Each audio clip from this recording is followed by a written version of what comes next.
Suzuki SX4 2011 model diesel ভেৰিয়েন্টৰ গাড়ী হয়।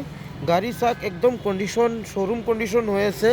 মই খুবেই দুঃখিত, এটা হুইল কভাৰ নাই। মই এটা হুইল কভাৰ আপোনাক কালেক্ট কৰি দিম। গাড়ীখনত একো কাম নাই, কোনো ধৰণৰ ডেণ্টিং, কোনো ধৰণৰ স্ক্ৰেচ নাই। কমপ্লিট বডি অৰিজিনেল পেইণ্টতে আছে, খালি অলপ চলপ স্ক্ৰেচেছ আছিলে। দুটা বাম্পাৰ কালাৰ কৰা হৈছে গাড়ীখনত। মই চাৰিওফালে ভিডিঅ' মই দেখাই দি আছোঁ আপোনাক। গাড়ীখন চাই লওক, বহুত ধুনীয়া কণ্ডিশ্যনৰ গাড়ী হয়।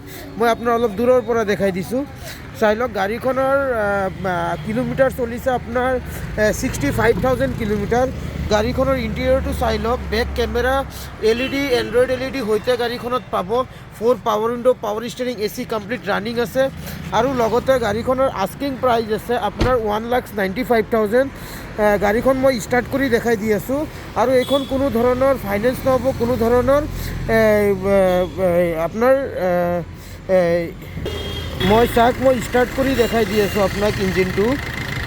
একদম কোনো ধৰণৰ কমপ্লেইন নাই। নিউ বেটাৰী পাই যাব গেৰেণ্টিৰ সৈতে। ইঞ্জিনটো চাই লওক, কোনো ধৰণৰ আপোনাৰ ৰিফিটিং ইঞ্জিন নহয়, একদম চিল ইঞ্জিন হয়। ইঞ্জিনৰ চাউণ্ডটো আপুনি শুনা পাইছে।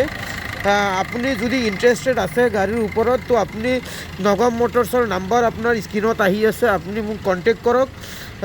সম্পূৰ্ণ ৰেছপন্সৰ সৈতে আপোনাৰ অলপ নেগচিয়েশ্যনৰ সৈতে আপুনি গাড়ীখন পাই যাব।